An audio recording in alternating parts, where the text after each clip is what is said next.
Matt and Eric are the best. You should go and watch the rest of the shows, cause they're the very best. Yeah, Matt and Eric are the best. Matt and Eric are the best. You should go and watch the rest of the shows, cause they're the very best. Yeah, Matt and Eric are the best. Monday nights with Matt and Eric. Monday nights with Matt and Eric. Monday nights with Matt and Eric. Monday nights with Matt and Eric.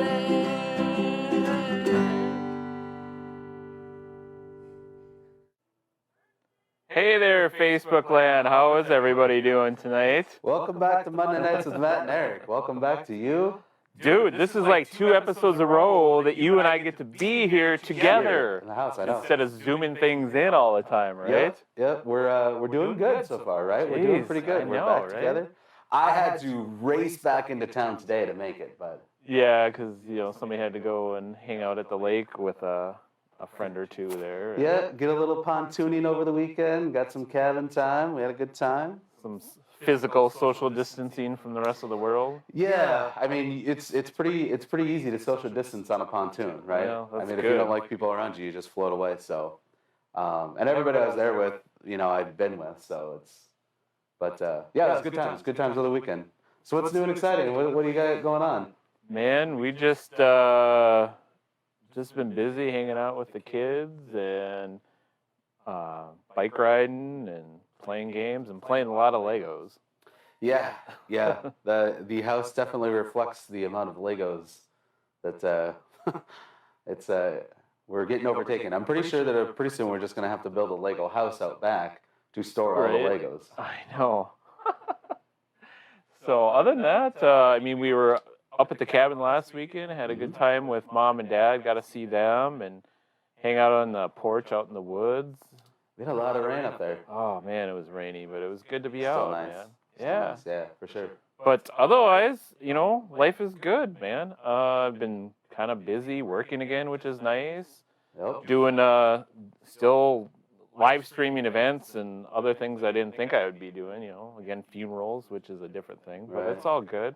It's good to be helpful with what Right. I do for some people. Right. Again, with what I want to do is be helpful, so. Yeah. Oh, for sure. Yeah. I got kind of one of those positive life stories.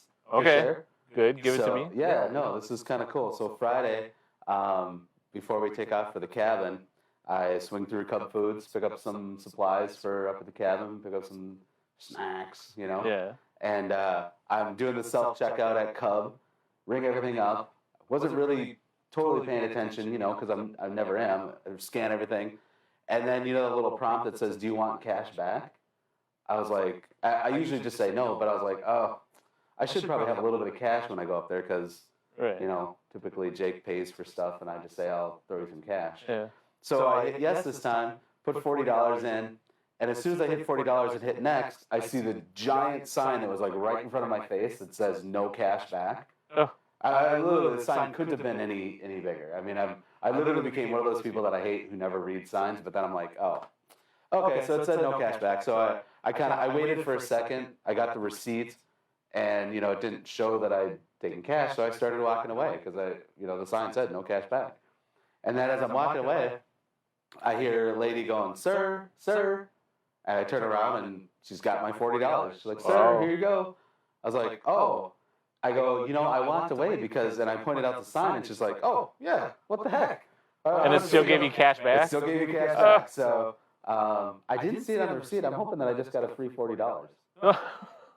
That's, I don't think that's the case. I don't think that's the case, no. But I thought it was really cool that, because, she could have easily just, taken the $40 and paid for her groceries. But Right? that was pretty cool. I was like, again, reaffirms my faith in society and humanity. Maybe we're going to be okay. That's good, man. Yeah, that's pretty That's cool. a good thing. Yeah, I like is. it. I like hearing these Yeah. good things, right? Yeah. So shout out if that lady actually watches the show. Cool.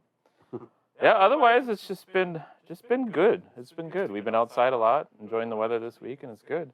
The one thing I did do is I joined a new group this week. You joined a new group. That's what I wanted to tell you about. I joined the Flat Earth Society this Oh week. boy. No, dude. And here's the thing though. I joined, but then they kicked me out because I asked if the 6-foot social distance rule like had ever pushed anyone over the edge. It's just terrible. They didn't think that was so funny. That's terrible. I know. That's terrible. I gotta start the show with a joke, right? I missed all my jokes out at the Anoka County Fair. Yeah, That was a couple weeks ago. It's true. That's a good one. I'm sorry that was such a short-lived experience for you. I'm sure that you were really excited about really getting involved with what they had going on. So yeah, I'd like to send a shout out to our neighbor Megan's mom who's watching the show. Yes, neighbor Megan's mom. She is on and she's in Minnesota, and I can't wait to see you. I can't wait till you get to Minneapolis and Make us some cinnamon rolls. get some cinnamon rolls. We're waiting for him. We're waiting for him, neighbor Megan's mom. Neighbor Megan's mom. That and cousin Amy is finally back on the show. Back on, yep. I'm glad you're back on watching, Amy. I see We've missed got you. Ruth back on for a I know we second got. week. I can't believe all the people that still keep coming back and watching us. I know. I think we're addicted. I think so. We clearly are. I'd tune in and watch me if I wasn't, here. Really? Matt, you know what? I don't know if you have anything else, but I'm crazy excited. I for know. our guest tonight. Let's just do it. Let's just get to our guest. I am so excited about this. This dude has been around for a while in the cities and all over the country and the world, traveling, touring, music. Yep. Man, I've been listening to him for 20 years. Yep. So I was super stoked when he said he would come on our piddly little basement show that we do. Right. So I feel I really totally. thought you were. You thought I was. I thought you were just messing with me. I remember when I told you, you're like, what? Yeah.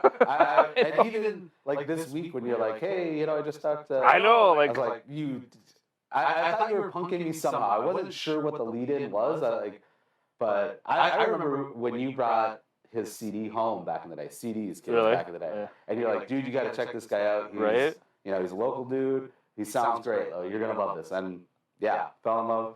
And ever since, I thought this was happening, just kind of getting back into his music and listening to it and listening to some of the newer stuff that's out now. It's like, ooh, I got a little butterflies. This is famous now. I know.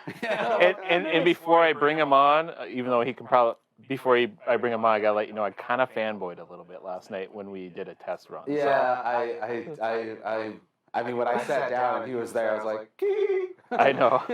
I'm trying to be cool, but it's really hard. So it's cool. So let's bring him on. We got the one and only Mark Mallman. Welcome to the show, Mark. Mark, how you doing? Hey, everybody. I'm doing great. Dude, thank you first and foremost. Thank you. We are so honored that you come on our show and chatting with us, and we get the privilege of just chatting with you and hearing stories from you and talking with you and stuff. So we are super excited for that. Whoa. Whoa. What's happening to me? There we go. There we go. Well, it's the internet and it's 2020, so nothing surprises us anymore. I'm in the fifth dimension anyway, so it's harder to get internet here in the 5D. That'll do it. So speaking of 2020 and crazy things, Mark, have you heard about these inland hurricanes? Is it inland hurricanes? Inland hurricanes. Yeah, in the Midwest, we had hurricane type things going on here this last week with the storm. I thought I thought that was something else. I thought a hurricane could only be over a body of water. I know, that's what I'm saying. Not anymore. Not in 2020? Is that what you're saying? That was an inland hurricane. It really devastated Iowa, and the news media, for whatever reason, didn't talk about it. And they're really having a hard time down there. And I hope some of these things wake up our country to climate change so we don't have more. It would be so easy for, the 0.1%, the few billionaires out there to roll back their greed and start thinking about what's gonna save us in the future. But right now, I'm not so hopeful. Did you hear about fire tornadoes yet? Well, that's the other thing. Fire tornadoes. That's why I'm like, what? This is crazy stuff going on right now. Are these things all from the producers of Sharknado? I mean, What? is this like? Oh, I no, mean, that's what, they're that's from what the I thought at producers first. of they're from the producers of coal and oil and Yeah.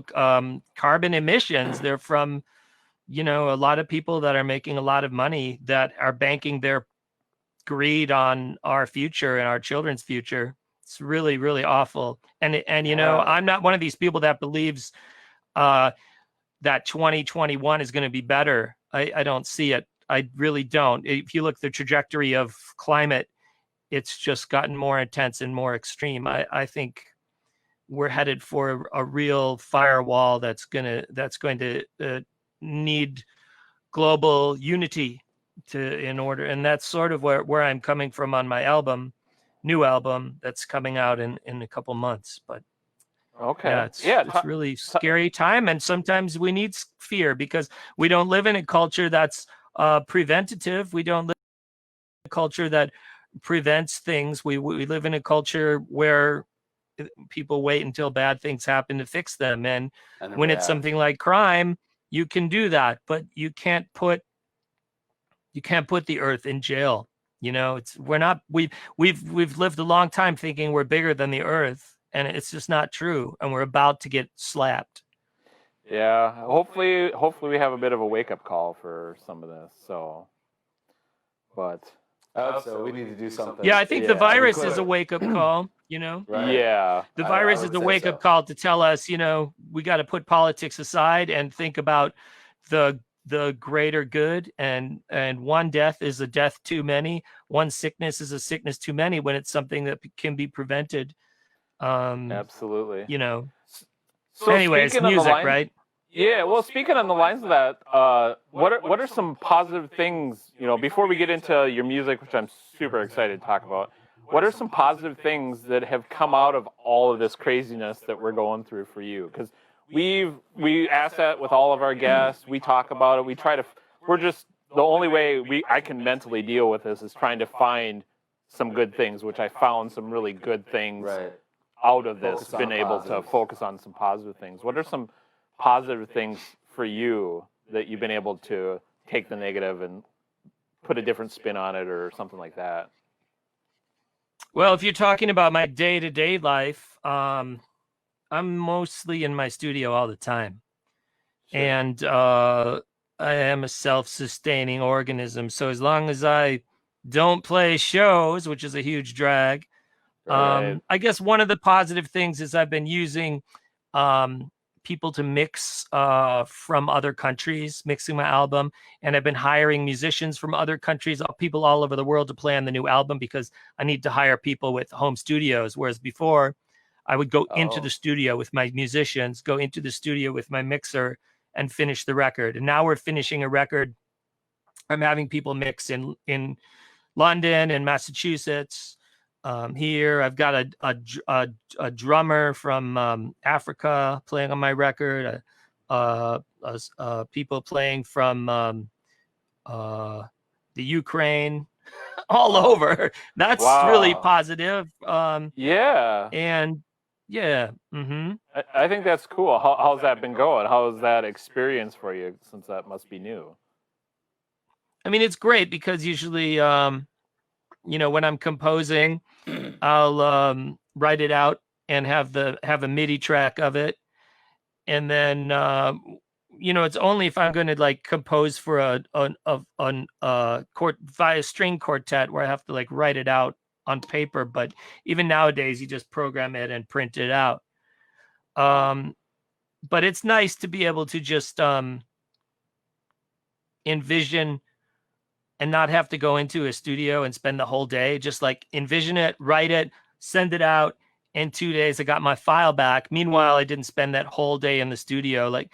The studio is a lot of sitting around, You're waiting for people to come. You're waiting for mics to get set up. So they do that on their own time, and I can work on the album in other ways. This whole summer is basically, since the pandemic started, it kicked the album into high gear. Sure. So that's been good. A little more efficient to do it this way. That part is efficient. Yeah, I mean, the fact that our connectivity is becoming global because we've been locked inside. Right. has allowed me to do shows like yours where it would just take too much time for me to set up Absolutely. in another place. Where this, I can set up my studio, I can be on the news, I can do things really quickly. I like that, you know. But it's just a hard sell for me when there's people senselessly dying. I know people who have died. I know people who are sick with it currently. And it's senseless and it's stupid and it's political. And it's just nice that, again, our connectivity as a culture has allowed us to recognize selfishness and greed and idiocy and speak out against it on an equal platform. So, you know, I'm hoping that I think there was evil all along, but now we can see it better. Yeah, it feels like it's been far more exposed, that's for sure. So I'd agree with that. So talk evil to us a little bit is a biased word, I guess, but yeah. So talk to us a little bit about your music and like your new stuff. Let's start with the new stuff here. I saw a video and song you put out last week, Reverse Paradise. And yeah, Like it? dude, I was like, the first play through that song, I was like running it through my head for like the next hour, and I was like, oh crap, I got to go back and listen to this again. That's what I could. It was like an earworm. It just caught me like right away, which was just weird. It was like I'd heard it once as I was scrolling through Facebook, and I saw you had it up there, and it totally caught my ear, and I had to go back and listen to it again because I was like, what were you singing there? My own words to songs as I catch the beat. Do, right. So I'm like, I got to go back and listen. I'm like, what was he singing again? Because I'm like, I got to get some of these words right. Yeah, it's definitely a song about human interference, possibly even like human extinction, and where we're headed in a reverse paradise. You know, the whole album is about this trying to make positive sense about a world just descending into entropy. And I have never really written a political or socio-political record. Usually my last record was about the death of my mother and how I processed that. The record before that was about a breakup, how I processed that. And the three label records from the 2010s were just about like songs I could tour with. And, you know, Red Bedroom was a album about prostitution. So this is my first kind of like, it's a cyber funk kind of record. As the video like shows, it's a lot about the Matrix, and not the movie The Matrix, but Right. sort of the Matrix that we live in, and how do we as humans traverse it, and how do we accept as a culture that we might be totally doomed unless an AI intervenes.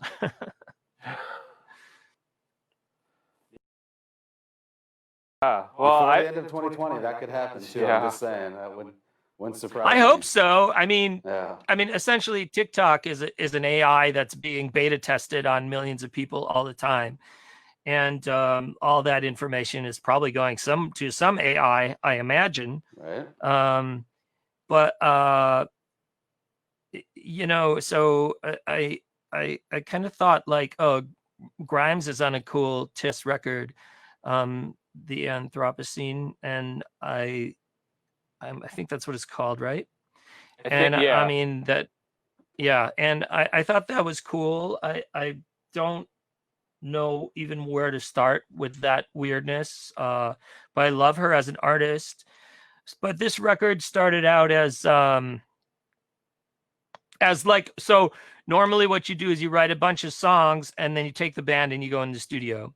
And I had done that a lot. And so as my career goes on, I'm in the middle of my career now. There's things I can't do because I already did it. You know, if you asked Bowie for a second Hunky Dory or the Beatles for a second Sgt. Pepper, even if it was better than the first one, it wouldn't matter because the first one already existed. So, you know, it's very rare. I think we can all count, like, on one hand, the amount of movies where the sequel is better than the original. Right. And so so I knew I needed to start in a new direction. So what I did was I wrote 20 sketches, and I said, I'm just going to lay all the bass down, and I'd lay the bass down, and the rule was only 1 hour per song. So I'd only spend an hour on the bass, and they go to the next song. And so I had these like 20 songs that just, I couldn't tell the difference. They were all just numbered. So and then slowly we added stuff, and I would take songs out. We would add drums from here and there and bass from New York, and just flying stuff in all the time over 4 years. And now it's the finished, and half of those songs will be on the next record probably. But it's just, I call it cyber funk. It's just weird, but we'll see. It. I mean, I think people will like it. It's Reverse Paradise sets kind of the tone lyrically and kind of the mood, but it goes a little further out than that. So I just have to mention, like, I got into you 20-ish years ago. You have to refresh my memory when this song came out, but Who's Gonna Save You Now is the first song I heard from you, and I loved it. Like, loved that song. Totally loved that song. And I remember listening to you, I think, on probably Radio K. Radio K, yep. Maybe Rev 105. I don't know. One of those, a couple of those stations, a couple of indie stations there back in the day, but for sure Radio K. So, give me a little insight on that. So Who's Gonna Save You Now would be off of my third record, Red Bedroom, and I recorded that in my house at the time. And then the drums were recorded in Milwaukee. And this was interesting because this was before I was even signed. And I was recording digitally. And I had recorded digitally starting in 96, but 96, 95 on Pro Tools version 2. But this was the first time I had a computer and I could do it in my house, because the other two records were recorded on tape. And that's a totally different process. You don't have the freedom of just being all alone and processing your thoughts really quick. So I had brought an upright bassist in, and I modeled it after Space Oddity with the chimes and the bells. And Ed Eckerson mixed it, and we had to bring it. I couldn't afford a hard drive, an external hard drive, because they were really expensive and at the time, so I had to burn each song individually on a CD, and then that would take like 20 minutes to burn those tracks, and then we bring it into the studio, and it would take 20 minutes to bring in, and he would just look at me and he'd be like, Mallman, why didn't you buy an external drive? And I was like, I barely have money to pay for the studio, man. But we recorded that in my house. And the drums in Milwaukee, Dan Didier from the Promise Ring did the drums in his practice bass, and they sounded really nice and 70s and nice and dead. And we decided to release that as an EP as well, with a favorite song of mine that not many people have heard, is called The Black Bedroom. It's on Spotify, you can hear it, but it's sort of a combination of hook hand and it's like a weird version of hook hand. Okay. So yeah. Very cool. So that's that song, Who's Gonna Save You Now. Oh, dude, I love that song. I threw that on my happiness playlist. Yeah. Actually, just because and we'll talk about that, Facebook land, in just a moment. But yes, it is, because I just have I'm using the happiness playlist of songs as songs that just bring back great memories for me. Right. And memories, just put a smile on my face. Memories, and I did it because I was like, my oldest child was just little, and I remember listening to you and playing video games, and hanging out at the time. Playing Tetris and Dig Dug. Yeah, so I just that brings back some good memories. I did an interview with a radio show a couple weeks ago with a music therapist and a musicologist. The musicologist was in Florida, and I don't know where the music therapist was, here in town. And I when I wrote the happiness playlist, I focused on my body's reaction to music. But when the music therapist was talking, she was talking about what you're saying, the memory's reaction to music, and how the memory can release oxytocin and can release dopamine, and based on just she didn't say that part, but how it can release hormones based on memory, that we like, a fond memory, whereas my happiness playlist is purely visceral, it's just response oriented. It's like a right brain. Yeah. Well, I have some of those too, because I have ones that just make me want to groove and just put a smile on my face. And I just took it as a whole, and I'm like, what makes me feel good physically, mentally? And we should note this before we get too far into the happiness playlist. The happiness playlist is a book that you wrote. Yeah, and it's right here actually. Yeah, there's a copy right there.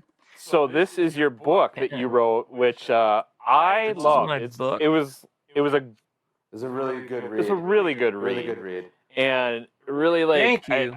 I felt connected with it. Yeah. And it just it was weird because, like, I felt like I know you a little bit, which was just this weird thing. Just reading it. It was a nice insight into, like, kind of just your daily life. Yeah. I have to say, I think your dad is, like, really wise.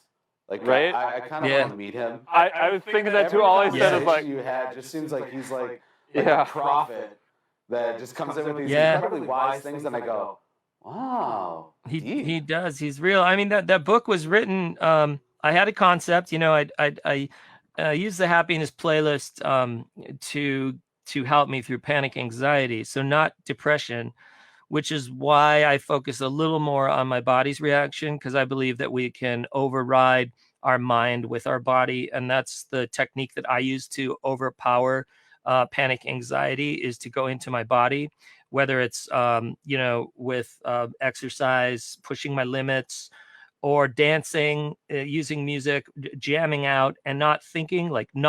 For me, that's the key to overcoming a panic attack. And when you have to deal with these things on the daily, you are forced to learn really fast. And so that technique, the happiness playlist, stuck with me, and I was offered a book deal, and I thought, this is something I really want to do. I want to write this. I want to write this book so that people can maybe understand what a person who might deal with anxiety and panic goes through, that so that if they have a friend or a family member that does, now it's more increasing with the state of politics and the state of climate and the pandemic. So my brother's like, hey, I think you were ready for this pandemic. And I said, yeah, I was, because I developed all these techniques 5 years ago. Right. Which is another reason why I'm kind of chill about it. I'm pissed about the amount of death and political ignorance, but but as far as, so I wrote the book, and I knew that I had this concept, right, which is write about music as a tool to override the brain and access the body to calm you the hell down. And then I was like, well, I need a framework. I need a story arc. So I'll just journal. So I journaled for 6 months, and I only listened to the happiness playlist over those 6 months. And I just, obviously cut the journal down from like 1,000 pages to how many pages it ended up being. And so that's all the stuff that happens, is just kind of like what happened during that time. There's a few things out of order, and it's just real. It was important for it to be real.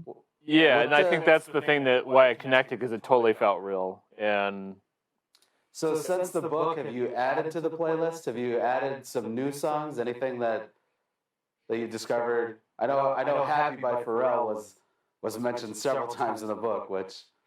Yeah, I mean, it's sort of the, aside from "Don't Worry, Be Happy," right, that song is sort of the touchstone for that discussion, which the discussion is,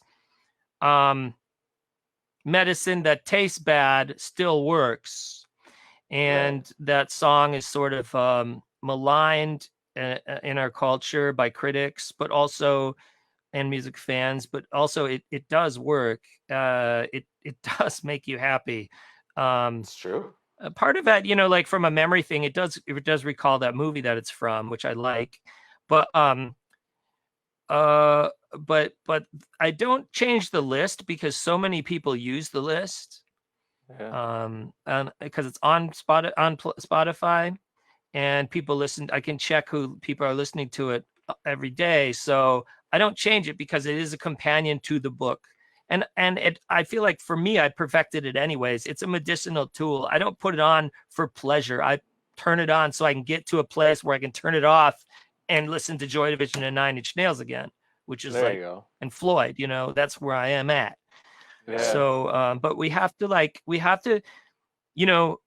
accept accountability for emotions. We're taught by movies and maybe like the narratives, the stories in our society that excitement is where legitimate emotions thrive, but it's actually the opposite. Balance is a sustainable way to experience the totality of our emotions. And so we really want calm, we really want balance. So when the knife strikes, when the lightning hits, you can make it through. When your mom dies or when your friend gets COVID, you have balance and you can know what your real emotions are, as opposed to just going wild and letting your emotions take control, where that's an ego's trip, where you're actually being sad for yourself, Yeah. Right. Like when Prince died, I knew a lot of Prince fans who were really hurt and they felt like they lost a part of their life. And I think we all did to a degree. But then there were these other people that used Prince's death as a tool for them to emit manipulative and false emotions. And ultimately that hurts ourselves, and they were hurting themselves by doing that because they probably weren't totally aware. So in terms of the happiness playlist and why I created one, it was so that I could get myself back to baseline. And it's not one of those situations where I need catharsis. It's not about catharsis. It's about red, condition red, terror threat red. You are in panic attack. Yeah. And when you're in a panic attack where you're hiding under your bed and your amygdala is just misfiring, you just want to get out, So so I leave the happiness playlist how it is. It works pretty good. And I'm at a place now where I can crank Nine Inch Nails Heresy and know that some days I can't, and I got to be responsible with that. That's what I learned from the book, and at those times is I have to be responsible and recognize, this is not the time to watch Bird Box, or it's not the time for me to watch something really scary, because it's irresponsible to my emotions. I'm going to freak out. So I wait, and I'm responsible with that. I'm responsible what I put in here nowadays. Yeah. That's very cool. That's really deep too, but it's good to know that like you've grown and gotten to know like what you can handle and when you can handle it. I think that's important for everybody. Yeah, right? absolutely. I think that's what we all need to figure out is there are times where you can handle Nine Inch Nails, and there's times you need to put on a happy face. Yeah. Yeah, and for different reasons. And that's the thing, like I said, the medicine doesn't always taste good. It's like, I don't really, my ego, I don't want to wake up. The first thing I want to do when I wake up is I want to put on like a Misfits song, like punk rock. I want to hear wild punk. But if I had a really uncontrollable nightmare and I'm waking up with an anxiety attack already, because I can have panic attacks in my sleep. So if I'm waking up mid panic attack, like my ego is like, you're above listening to the bare necessities. But put it on. It's not that big of a deal. You listen to the bare necessities and you get there. It takes a lot less longer to get out of a panic attack than we think when we're in it. Right. Yeah. Right. Bare necessities. Because it's like a I bad love trip. that.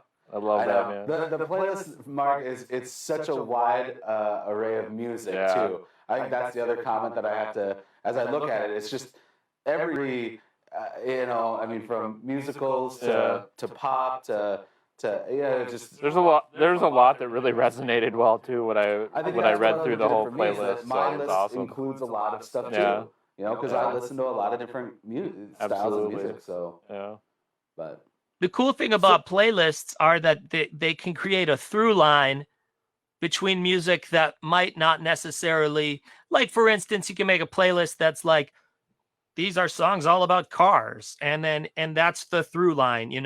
The through line between my happiness playlist is these songs will work to get you out of a panic attack, and so there aren't any trigger words in there, because if you experience panic anxiety, you could be, and this happened to me on Valentine's Day.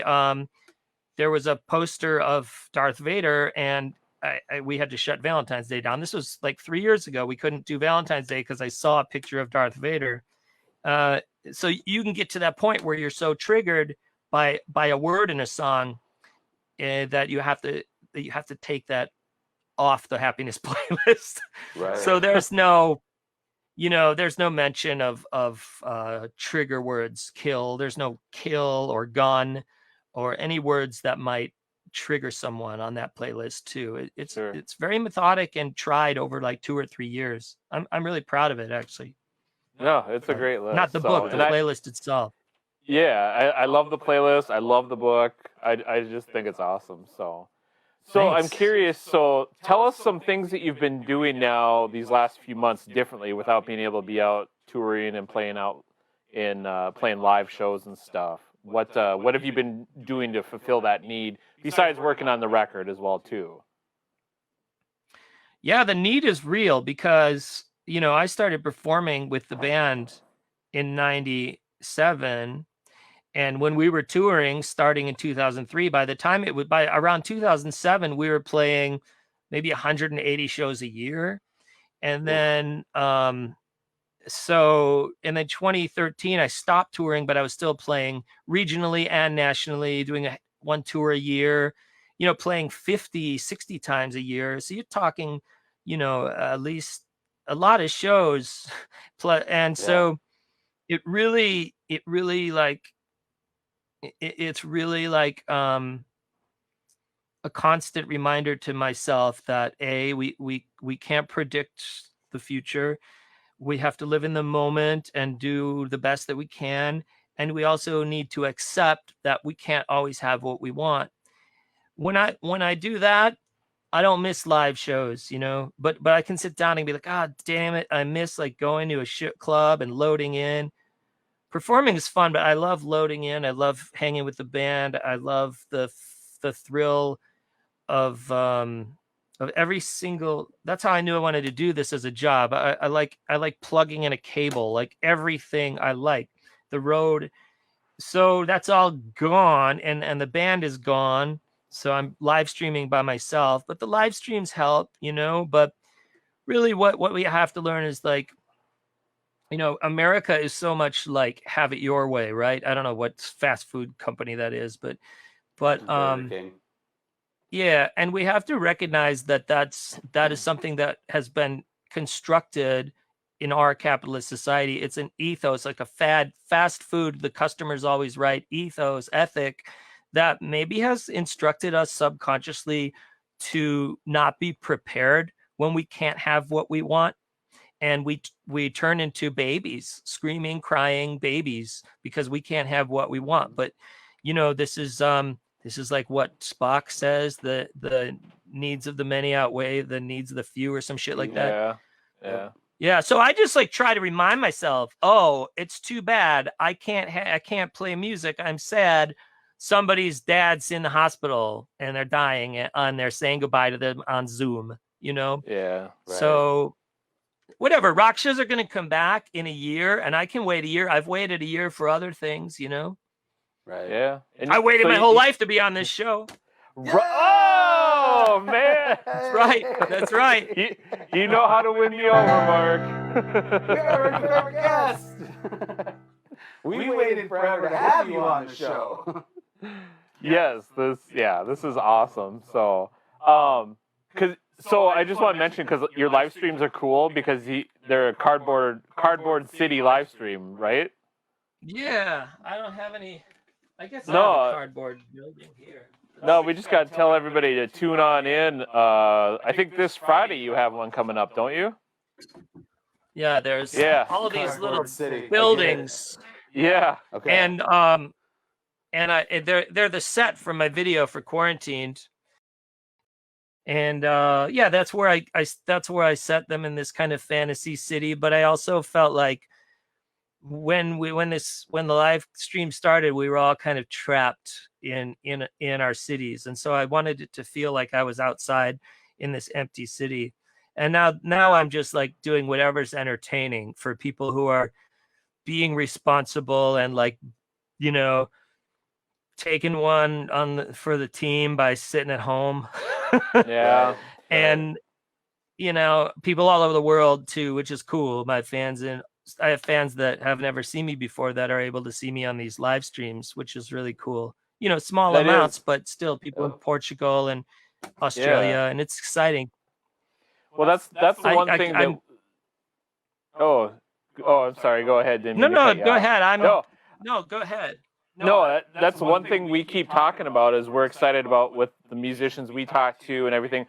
The like one of the good things out of this for like us is I'm seeing like all kinds of bands and musicians that are doing on-stream things, whether it's just getting on talking, performing some songs, doing like a concert, any of that online, just so they have something to do, get your musical outlet for both sides of us. So Keep your licks sharp. Too. yeah, so I mean I've loved that.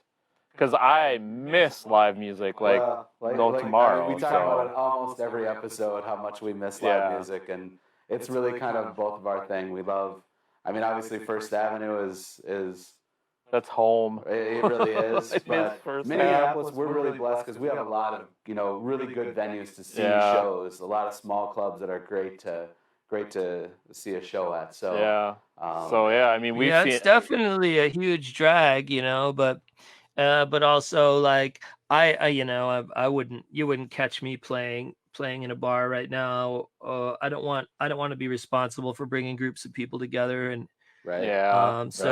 you know, we're doing the live stream thing, and it's super fun, and it's goofy, and it's more intimate, and it's free. You know, people can donate if they want, but they don't have to, and it's cool. It's a new experience, and we're gonna come out of this, you know, better as music fans. We missed out on a whole year of touring and live music as musicians, income, but you know, I try to think and remind myself that this is a huge drag, and it's okay to recognize that, because we want to prevent this kind of stuff from happening in the future. We can't just live in this day-to-day have it your way culture. We just can't. We need to sacrifice our privilege and find equal ground for the entire world, and we need to destroy the system and fight against a fascist uprising. It's just something that I never thought I'd be singing about. I love to listen to it, but it's just where we are, you know. Yeah, that's where things are at. So I gotta ask you a crazy question here since we're getting well into the show here. This is like this is my hard hitting question for you, because I have to ask everybody a hard hitting question. Right. If you were a kitchen appliance, what would you be and why? I have this blender called a Ninja, and I would be the Ninja. It's a 1,000 watt cutting, destroying machine. Has a ton of power, and you can take all the vegetables you want, and you can put them in there, and you can drink them really fast, and you can get all your awful vegetables in like 2 minutes. You just drink them fast, and it's like today I had like broccoli and spinach and ginger, and it's just like plug your nose and put it back. And that thing is vicious, and I'm afraid of it, you know, like that kitchen. There's a lot of kitchen appliances that, you know, are dangerous. You guys have kids. So it's like, I like that idea, because so many things in our culture like our like a keyboard or like a soda can or like a telephone. It's all like user friendly. But the thing about kitchen utensils is they command respect. And they command respect in that they put your ego down and they say, look, like, I'm just a piece of metal that's sharp. And if you put your hand in the dishes and I'm in there, you're going to be cut. Right. And I think we need that kind of stuff in our life to keep us humble and to realize we don't have control over everything and we can't just be babies every time something doesn't go our way. So like the Ninja, I see it and I'm like, oh man, even when you take out this middle thing and it's got like these twisting blades right, with multiple blades, and I'm like, wow, a beast. Yeah. And I'm like, wow, I respect. And it's not that I want respect or I need respect, but I like this question because I never really thought about it. But I really like the idea that, you know, some stuff isn't going to be nice. And you know, like a colonoscopy, right? It's not nice, but you need it. Right. And you know, I just don't think everything that's good for us is pleasant or fun. And that's a perfect example. I mean, it's fun to turn on the Ninja and watch all the stuff turn into a drink. It is super fun. It's man, fun. That makes my smoothies So that's in like the utensil 5 I seconds. picked. Good. And I love it. Man. And I really love thought it. after reading the book, I really thought you were going to pick the slow cooker. I thought you were going to pick the crock pot. But since that seemed to be a recent discovery. I am definitely a lazy chef, and that this Ninja is for lazy chefs, and the slow cooker is definitely for lazy chefs because you don't have to. It doesn't matter what the ingredients are. You just dump them in there. You turn it on, and you got some kind of soup, and you can eat it. So I've been a bachelor for I've been living alone for my whole life. So like I don't really give a shit about what it tastes like. I just need some food in my body so I can go back into the studio and keep writing music. I don't care. I do not care what food tastes like. Well, I won't spoil this for the book for when people read it, but I don't know, man. That last one. That last soup that you made. I don't know, man. Everything else. Yeah, that was real, man. Okay. That one, I don't know. Yeah. I don't even know. That was real. It was horrible. That's a reason to buy the book right there, just to find out what soup I'm talking about. Yeah, yes, that is. I get those ideas, man, because I'm a creative person. So I think, well, this happened too. I had a different blender, and I was like, what if I just put my Rice Krispies in the blender? I bet that would taste good. It did not. It was like a wet cement. Yeah. You know, there was a while when I was like putting apples in the soup. You know, some things like really work, and you're like, people didn't think about this before. But that one, that peanut butter spaghetti sauce soup was a bad idea. that one made me chuckle. You only if it was just peanuts, it wouldn't have been bad. Right. Yeah, you don't know unless you try it. And what's the worst thing food can do is taste bad.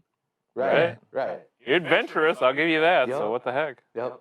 That's why I left it at that. I was like, I'm glad you tried it, so I don't have to. Oh God, I could have just told you, like, dude, pass on that one, man. Yeah, I don't know. It like when my soup months are January, February, you know, because that's when I wouldn't play shows. So I call it my soup months because I don't make any money because I'm not performing. Yeah. And so so at that point, like that month, January is basically the deciding factor on whether or not I can be a full-time musician. If I make it through January and February, I can start the rest of the year is fine because I got my shows. So really the thing about being a full-time musician isn't about making a lot of money. It's about learning how to live with very little money. And so the crock pot, I could throw a bunch of stuff in there and it lasts me 4 or 5, 6 meals. And if I make a terrible soup, like I gotta eat it. And so the peanut butter spaghetti sauce soup, man, I had to like plug my nose Whew. I don't remember if I've like cut it. I might have cut it with potatoes or something, but I ate it all, man. Nobody was there to share it with me, so You got to. Yeah, Oh awesome. man. That was awesome. Well, Mark, I feel like we've taken up so much of your time tonight. You want to probably wind things down? You want to play a little something else for us before we got to let you go so you can go back to work? I will play something else for you, but I'm going to ask you right now in front of all these people, millions of people. Uh-oh. You're going to put this on YouTube after this, or is it going to YouTube now? It's going to YouTube and Facebook right now. Yep. Because I really screwed up that song earlier. I really screwed it up. Well, I can edit that out on the YouTube. So okay, if you can edit that song out, then I will play you something else. All right, you got yourself a deal. All right, now I'm gonna watch those. I'm gonna watch those, but to make sure, because I don't want the debut of that song to be sung in the wrong key like it was.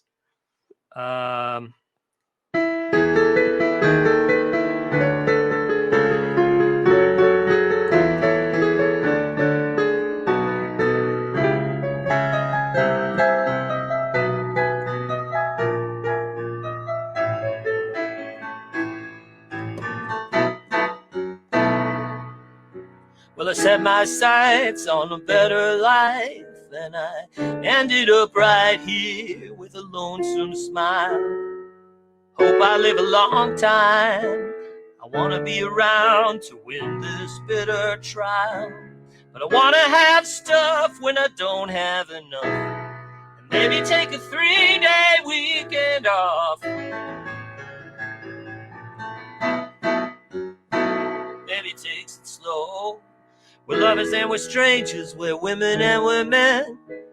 We risk our lives most each and every day. Soldiers and policemen do it. You and I've been through it. It's simple history. I want to have a life that's free from pain, but I want to feel every single thing. I want to feel it slow.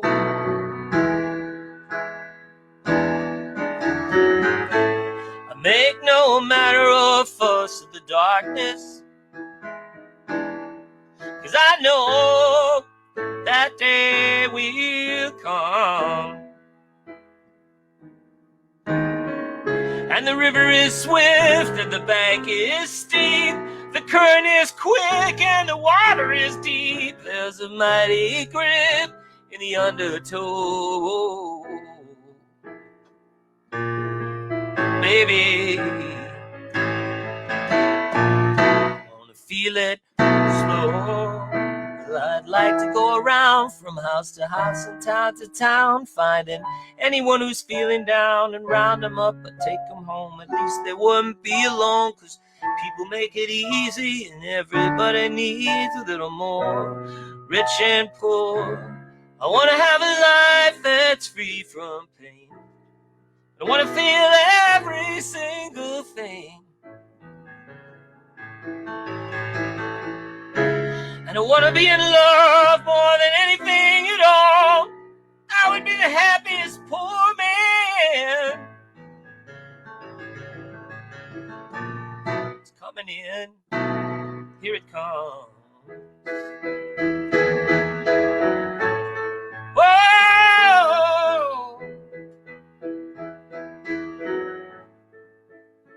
Takes it slow. You know, sometimes I try to take it fast in this life, but it gets me down and I fall to my knees. I take it wisely, there's no time.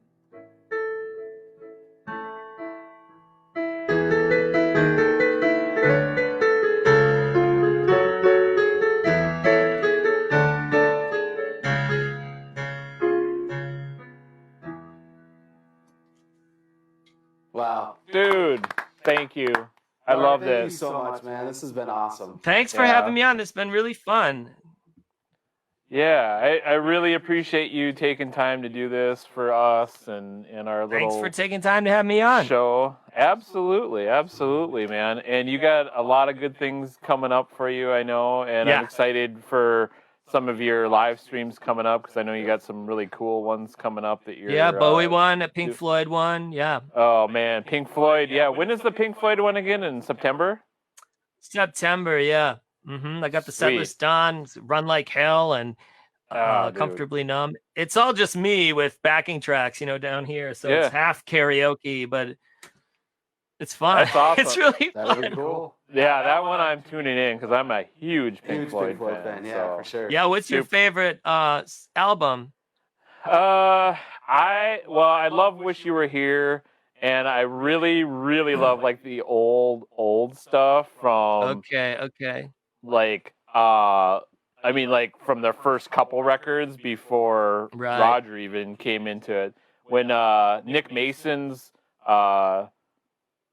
touring show came through here, it was 2 years ago. 2 years ago now? Yeah. I went and saw that, and they played all the original They did stuff from all the Piper old at the stuff, Gate. yeah. Oh my God, I was like, And my best friend from high school came down. We went to that, and we were just like in heaven hearing this stuff and seeing it. I'm like, this is great because my brother and I have seen Roger Waters probably 5 or 6 times. We saw Pink Floyd when they actually came through here back in '91. Right. And then I got to see Nick Mason with his Saucer Full of Secrets, and so the early stuff is definitely my favorite. But like as a whole, I think Wish You Were Here I just absolutely love. So the whole album. It's a wise choice. That's a wise choice right there. One time we were on the road and there was a huge snowstorm, and we woke up in East Hampton, Massachusetts, and we had to get to Boston. We had a show, and it was only a 2-hour, or not Boston. Yeah, Boston. We were in East Hampton. We had to get to Boston. It was a really short drive, but it ended up taking us all day. And the snowstorm was so bad that we got into the freeway at rush hour, and on the road you put on a lot of albums. So there was this Cloverleaf, one of those clover leaves on the freeway. Yeah.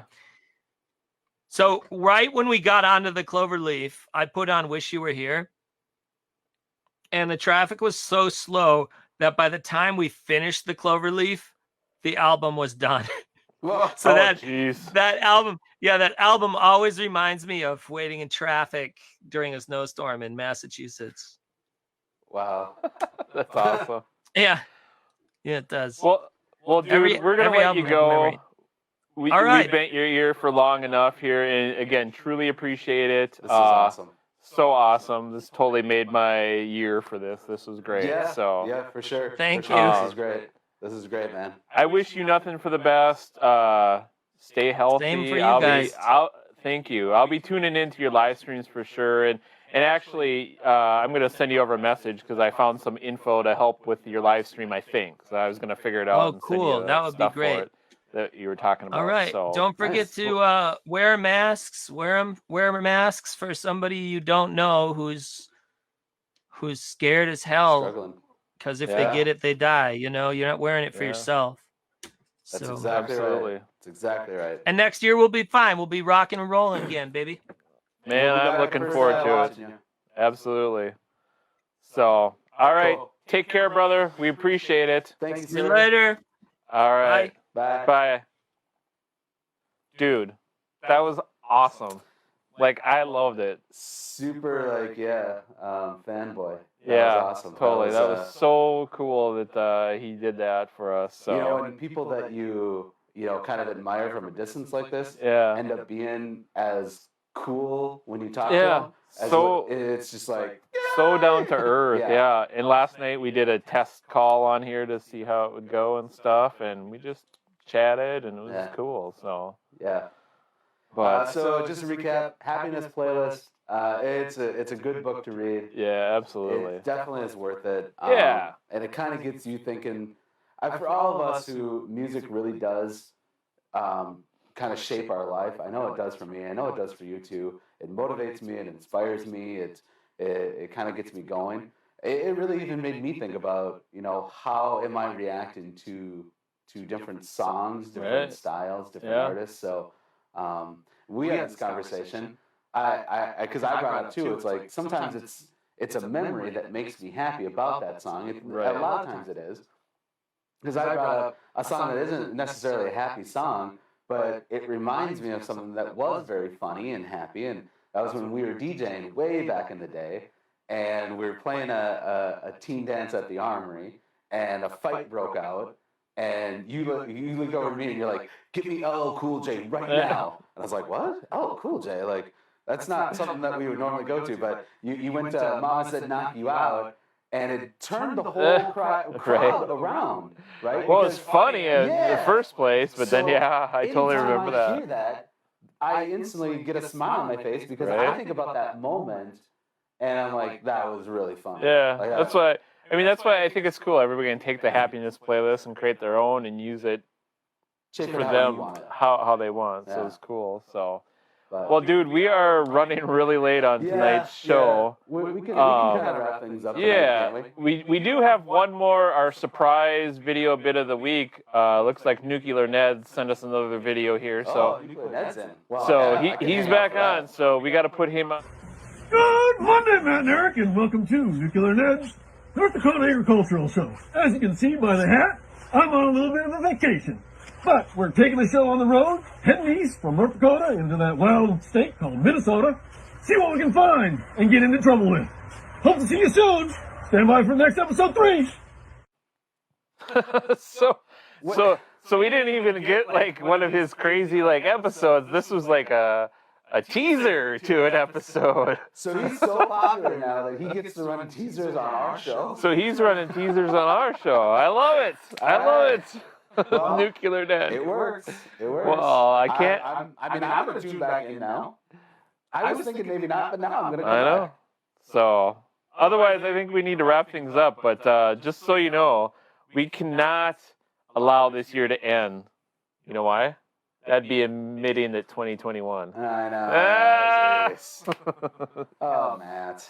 Got it again, buddy. Got it again. You got to go back to your writers. I'll work on that. You got to go back to your writers. All right, we're taking off next week, and we'll be back in 2 weeks with another special guest here. Thanks for tuning in, and have a great night. Stay safe, everyone. We'll talk to you later. Good night, everybody.